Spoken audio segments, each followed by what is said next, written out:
Hello everyone. तो आज अपन घातांक के नियम पढ़ते हैं जो क्लास 8 से लेके 8, 9, 10, 11, 12 बीएससी मैथ आगे टोटल सारे कंपटीशन एग्जाम में यूज होते हैं। तो अपन इसको सिंपल वे में करेंगे। तो देखो, पहला है a की घात m इंटू a की घात n। घातांक का पहला नियम है a की घात m इंटू a की घात n। जब जब दोनों के आधार समान हो, ये दोनों के ये दोनों के क्या है, ये दोनों के आधार है। जब आधार समान हो तो ये है घाते। जब आधार समान हो तो घाते जुड़ जाती है। तो a की घात आधार सेम है दोनों का, m प्लस n होगा।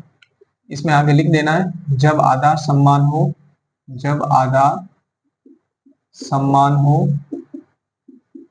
तो घाते जुड़ जाती है, घाते जुड़ जाती है। इसको मैं थोड़ा सा एग्जांपल के तौर पे बता दूं।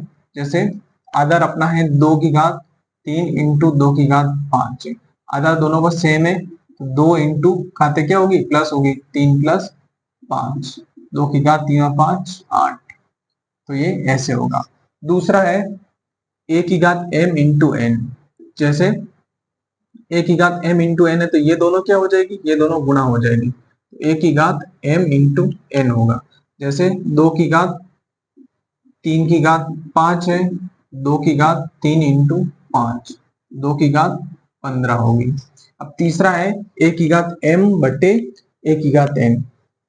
इन दोनों में भी देखो आधार सेम है तो क्या होगी, घाते जब आधार सेम हो और घाते अलग अलग हो तो क्या होगा, घाते माइनस हो जाती है। बट्टे में हो, ठीक है, जब भाग में हो तो घाते क्या हो जाती है, माइनस में हो जाती है।